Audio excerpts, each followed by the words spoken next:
I started building social media to give people a voice. I gave a speech at Georgetown 5 years ago about the importance of protecting free expression, and I still believe this today. But a lot has happened over the last several years. There's been widespread debate about potential harms from online content. Governments and legacy media have pushed to censor more and more.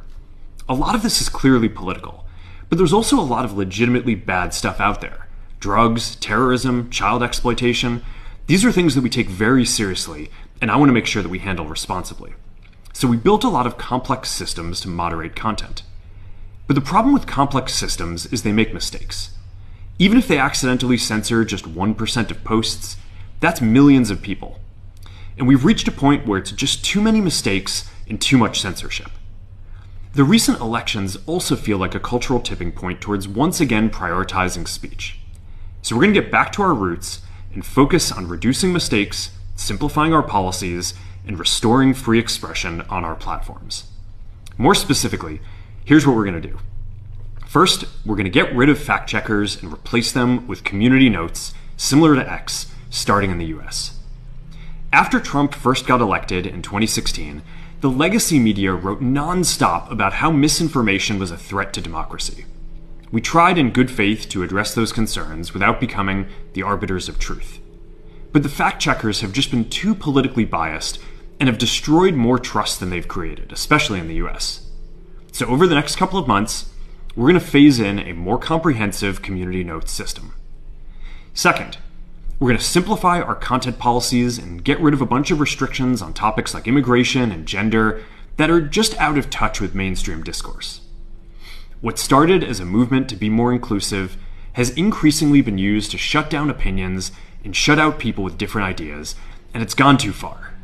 So I want to make sure that people can share their beliefs and experiences on our platforms. Third, we're changing how we enforce our policies to reduce the mistakes that account for the vast majority of censorship on our platforms. We used to have filters that scanned for any policy violation. Now, we're going to focus those filters on tackling illegal and high-severity violations. And for lower severity violations, we're going to rely on someone reporting an issue before we take action. The problem is that the filters make mistakes, and they take down a lot of content that they shouldn't. So by dialing them back, we're going to dramatically reduce the amount of censorship on our platforms. We're also going to tune our content filters to require much higher confidence before taking down content. The reality is that this is a trade-off. It means we're going to catch less bad stuff, but we'll also reduce the number of innocent people's posts and accounts that we accidentally take down. Fourth, we're bringing back civic content. For a while, the community asked to see less politics because it was making people stressed, so we stopped recommending these posts. But it feels like we're in a new era now, and we're starting to get feedback that people want to see this content again. So we're going to start phasing this back into Facebook, Instagram, and Threads while working to keep the communities friendly and positive.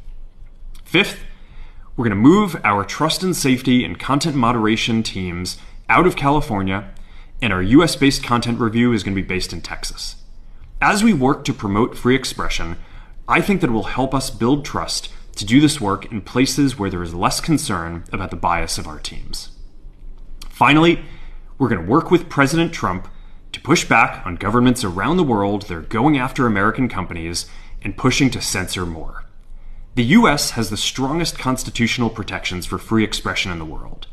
Europe has an ever-increasing number of laws institutionalizing censorship and making it difficult to build anything innovative there.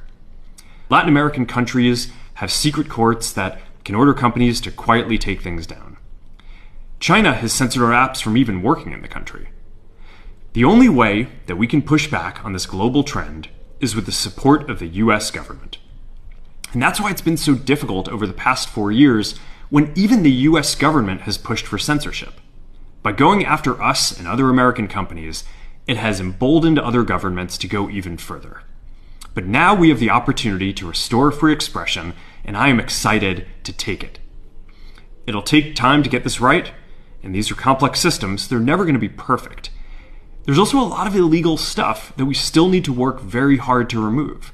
But the bottom line is that after years of having our content moderation work focus primarily on removing content, it is time to focus on reducing mistakes, simplifying our systems, and getting back to our roots about giving people voice. I'm looking forward to this next chapter. Stay good out there, and more to come soon.